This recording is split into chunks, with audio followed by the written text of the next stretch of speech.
सत्ता में साझेदारी है ना। दो देश का उदाहरण लिए थे, श्रीलंका और बेल्जियम का। उन दो देश के उदाहरण से हम समझे थे किस तरह सत्ता में साझेदारी होता है, क्यों जरूरी होता है, क्या आवश्यकता है सत्ता की साझेदारी का। ये सभी क्वेश्चन हम लिखाए थे। सत्ता की साझेदारी की आवश्यकता क्यों होती है, क्या ज़रूरत है सत्ता की साझेदारी का, क्या ज़रूरत है। ये क्या करता है, समाज में शांति बनाए रखता है। अगर समाज में शांति बनाए रखना है तो सभी के अधिकार दीजिए, सभी को अधिकार दीजिए। अगर घर में 3 बेटा है, 4 बेटा है, तो आप उसके हिस्से का जमीन जायदाद अगर बराबर देते हैं तब चारों भाई में लड़ाई नहीं होता है, कम होता है। अगर आप किसी को ज़्यादा दे देते हैं, किसी को कम दे देते हैं, किसी को ज़्यादा मानते हैं, किसी को कम मानते हैं, तो इससे लड़ाई झगड़ा होते रहता है, नहीं होते रहता है। और कभी कभी ये हमारे सामाजिक तौर पे देखा जाता है सामाजिक क्षेत्र में कि कोई माँ बाप या कोई माँ पापा किसी एक बेटे को ज़्यादा मानते हैं या किसी एक के नाम अपनी संपत्ति कर देते हैं। लेकिन अगर आपका वो संतान है तो उनका हक है आपकी संपत्ति, आधा हिस्सा जितना आपका दूसरे का हक है उतना ही अपनों का हक, उनका भी हक है। तो इसलिए सबको बराबर करना चाहिए। इसी प्रकार अगर आप सत्ता में साझेदारी करते हैं, सबको समान अधिकार देते हैं, सबको समान हक देते हैं, सबको समान स्वतंत्रता देते हैं, तो वो सब समाज में शांति का माहौल और सौहार्द का माहौल बनाए रखते हैं। आइए, सत्ता में साझेदारी विभिन्न दबाव समूह होता है। दबाव समूह ये होता है कि मान लीजिए दबाव समूह, पहले दबाव समूह को समझिए। दबाव समूह होता क्या है, एक वर्ड आया दबाव समूह। दबाव समूह, सबसे पहली बात, समूह किसे कहते हैं? जब 2 या 2 से अधिक व्यक्ति किसी समूह किसी एक काम को करने के लिए वो एकत्रित हो जाता है या उसमें जुड़ जाते हैं। अभी हम अपने लोग का क्या है, एक समूह है कि आप लोग हैं, हम हैं, अपने लोग का एक समूह बन गया। तो ये समूह बन जाता है जो किसी एक काम को करने के लिए होता है। उनका जैसे मेरा है कि पढ़ाना है, आप लोग का काम पढ़ना है, तो अपनों लोग का एक ही काम है, पढ़ना या पढ़ाना।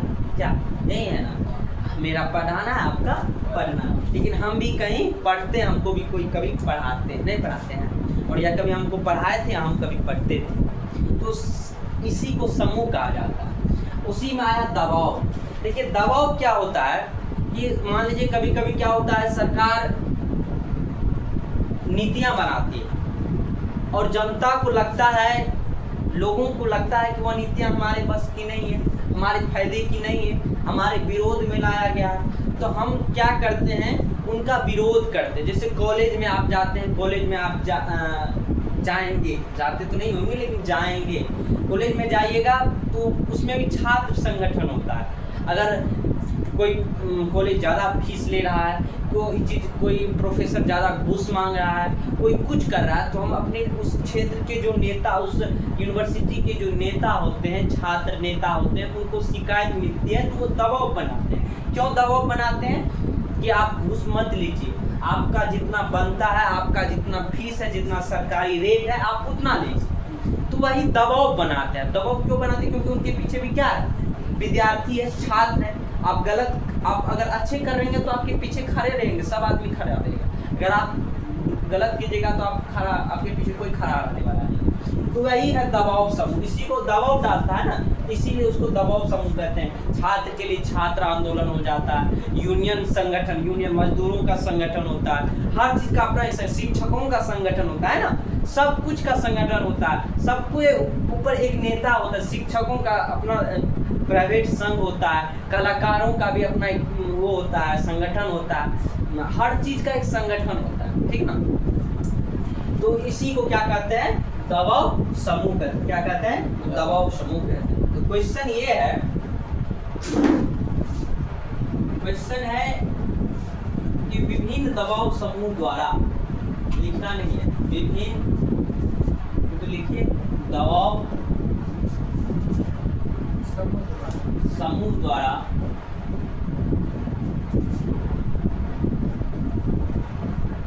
सत्ता में साझेदारी।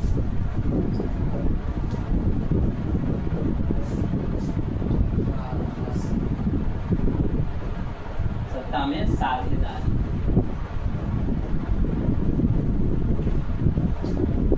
नहीं समझते? विभिन्न दबाव समूह के द्वारा सत्ता में साझेदारी क्या होता है? मान लीजिए चुनाव, तो चुनाव हुआ तो जिस व्यक्ति के पास, जिस गठबंधन के पास, जिस पार्टी के पास ज्यादा मत होता है या ज्यादा विधायक होते हैं या ज्यादा सांसद होते हैं, उनकी सरकार बनता है, उन्हीं का ना सरकार बनता है और वो क्या आते हैं? सत्ता में आते हैं। लेकिन जो बच गया इलेक्शन में, मुखिया चुनाव में बहुत उम्मीदवार खड़े होते हैं, 10 खड़े होते हैं, 11 खड़े होते हैं, 12 खड़े होते हैं, 8 खड़े, जीतता कोई एक है। विधायक सांसद में बहुत खड़ा होता है, 10, 11, 12 खड़ा होता है, जीतता कोई एक है। लेकिन 10 खड़ा होता है लेकिन 9 तो हारता भी है ना, तो जीतने वाला एक है लेकिन हारने वाला 9 है। अगर किसी को 1,56,000 वोट मिला है, किसी को 1,50,000 वोट मिला है, तो 1,56,000 वाला जीत गया, 1,50,000 वाला हार गया। लेकिन 1,50,000 भी तो किसी का वोट है ना, तो वो भी उनका तो प्रतिनिधि है ना। 1,50,000 लोग तो उन पे विश्वास किया, भले उनका ज्यादा हुआ तो वो जीत गया, वो चुनाव में वो संसद में बैठेगा, वो और कहीं बैठेगा। लेकिन 1,50,000 जिनको मिला वो भी तो किसी का मत है, तो वो 1,50,000 लोग का विश्वास है। तो इसका मतलब ये नहीं है कि जीतने वाला ही सांसद होता है। लेकिन 1,50,000 वोट से अगर आप जीत के आए तो आपका भी भागीदारी बनता है कि देखिए उस सांसद कोई गलत काम तो नहीं करता, वो विधायक गलत काम तो नहीं करता, वो मुखिया गलत काम तो नहीं करता, उन पे दबाव डालिए, उस पे काम करवाइए, तभी ना होगा। तो यही होता है। तो विभिन्न दबाव समूह द्वारा सत्ता में साझेदारी। नंबर एक क्या ऐसे करके लिखेंगे, चुनाव में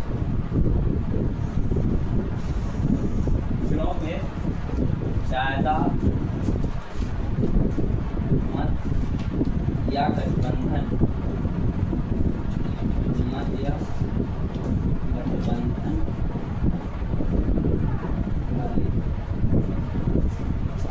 पार्टियां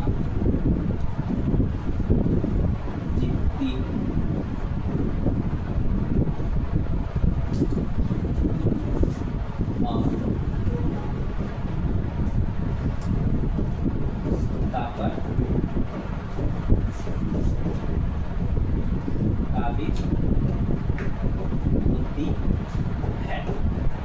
चुनाव में ज्यादा मत या गठबंधन वाली पार्टियां जीतती है और सत्ता पर काबिज होती है। लिख सकते हैं कोई बात नहीं।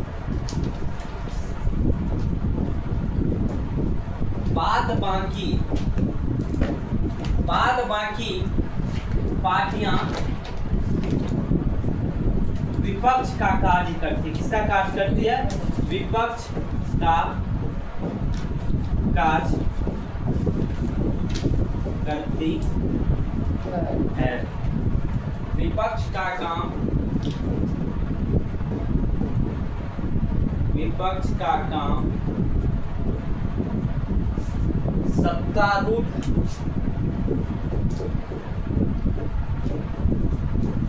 दल या व्यक्ति पर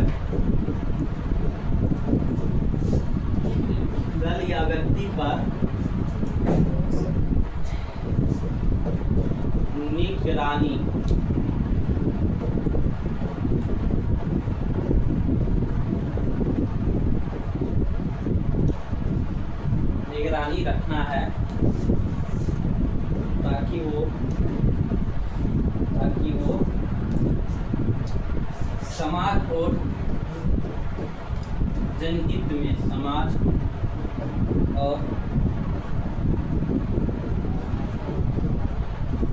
जनहित में कार्य तथा कानून बनाए। क्या बनाए? कानून बनाए।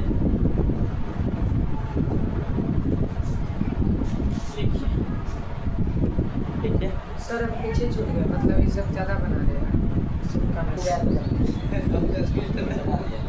तो विभिन्न दबाव समूह द्वारा सत्ता में साझेदारी। चुनाव में ज्यादा मत या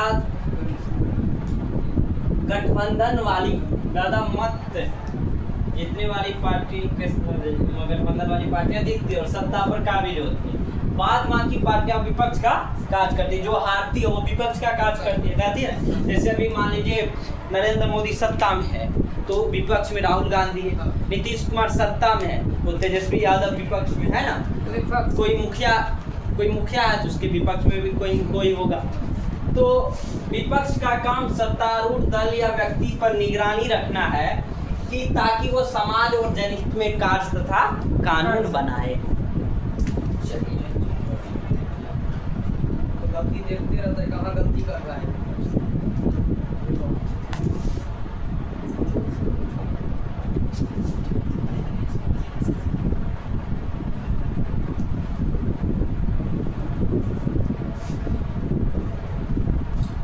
राजनीतिक पार्टी के अलावा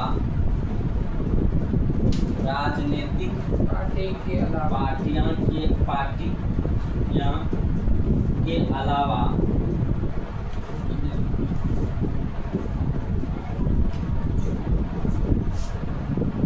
और भी कई दबाव समूह होते हैं, दबाव समूह होते हैं।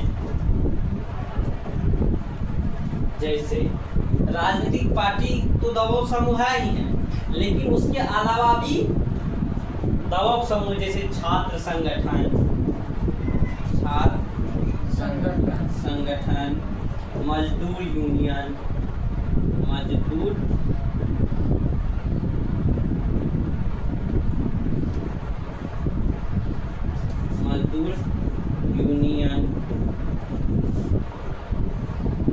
यूनियन, छात्र संगठन, मजदूर यूनियन और इसी तरह में क्या, तो यह भी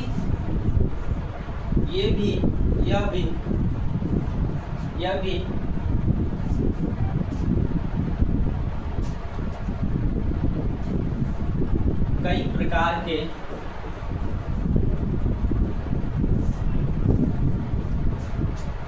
महत्वपूर्ण फैसले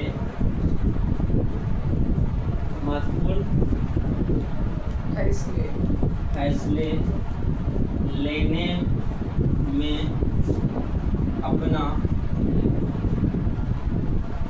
योगदान देते हैं, क्या अपना योगदान देते हैं। इस प्रकार यह भी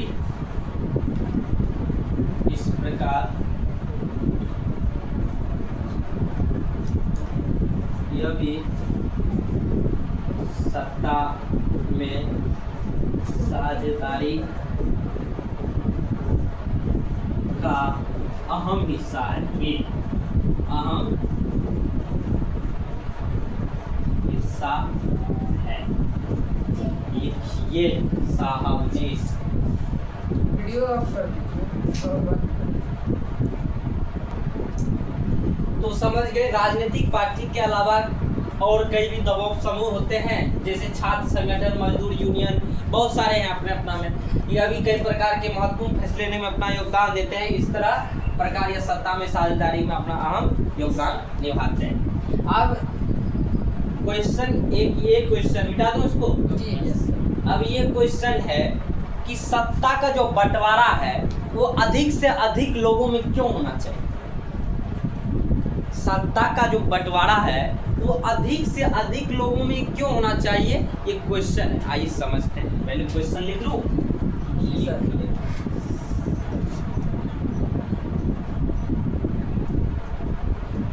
सत्ता का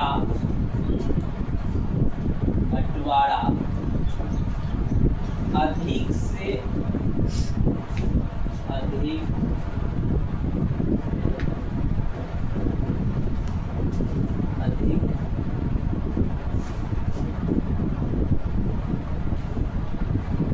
व्यक्तियों में क्यों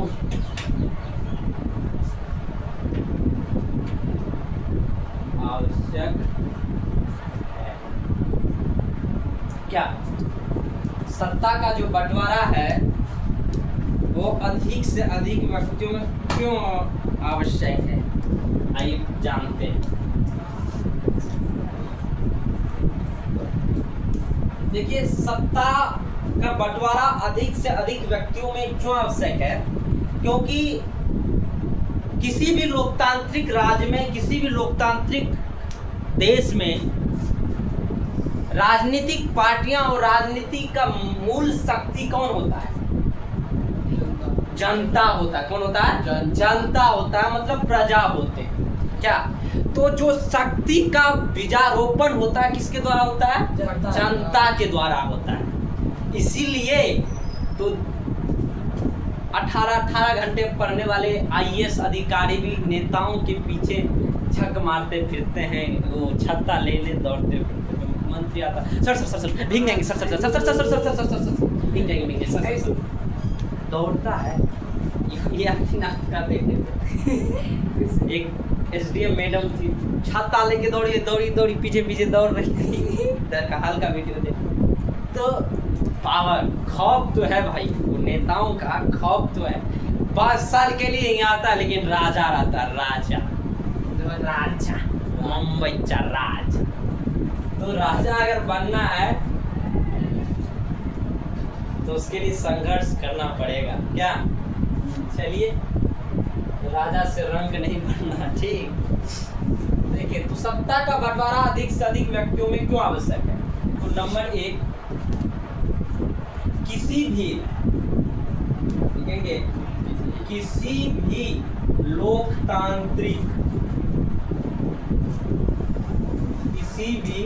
लोकतांत्रिक देश या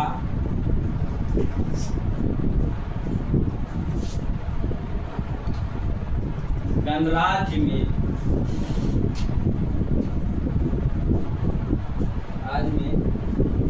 किसी भी प्रकार के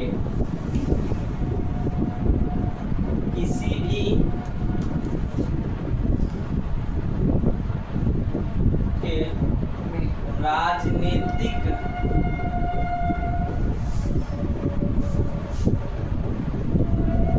शक्ति का मुख्य स्रोत कौन होता है? प्रजा होते हैं। क्या होते हैं? प्रजा होते हैं। दूसरा बात, यह लोकतंत्र का मूलभूत सिद्धांत है। क्या है हंसते? यह लोकतंत्र का क्या है? मूलभूत सिद्धांत। या लोकतंत्र का मूलभूत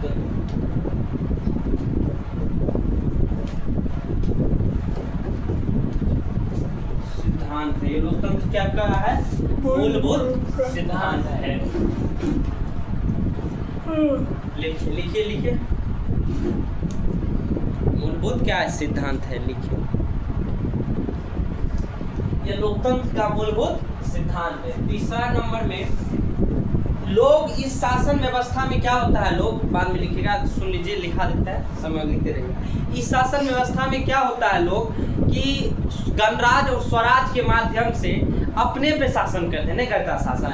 अगर आप जनता चुनते हैं, आप किसी नेता को चुनते हैं, आप किसी विधायक को चुनते हैं, मंत्री को चुनते हैं, वही आप पे शासन करता है। वो भी तो एक प्रकार का जनता है, वो भी तो मानव ही है। तो लिखेंगे, इस प्रकार की शासन व्यवस्था में, इस प्रकार के शासन व्यवस्था में स्वराज की संस्था के माध्यम से, स्वराज के संस्थाओं के माध्यम से जनता खुद पर शासन करता है। जनता खुद पर शासन करता है, पर शासन करता है। चौथा नंबर में, किसी भी लोकतांत्रिक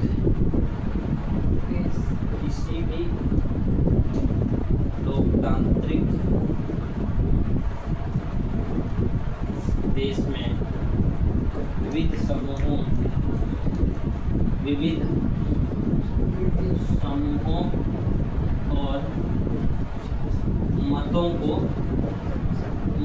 क्या दिया जाता है? उचित सम्मान दिया जाता है। उचित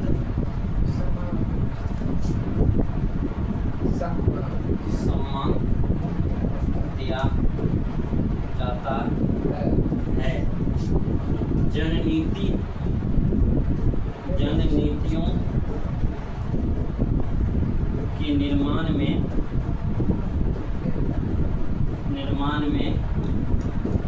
जननीतियों के निर्माण में जनता की भागीदारी होती है। जनता की भागीदारी होती है। भागीदारी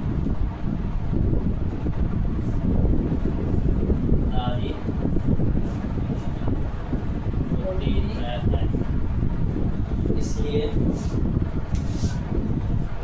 इसलिए सत्ता का बंटवारा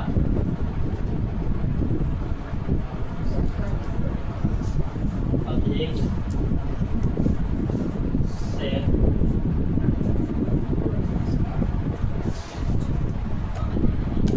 से अधिक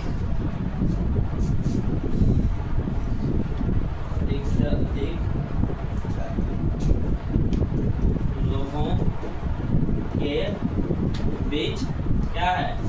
जरूरी है। लिख लीजिए और आज का क्लास यही समाप्त किया जाता है। आगे के लिए आप बने रहिए मेरे साथ। कल के लिए क्या? कल इससे आगे प्रोसीड किया जाएगा। धन्यवाद।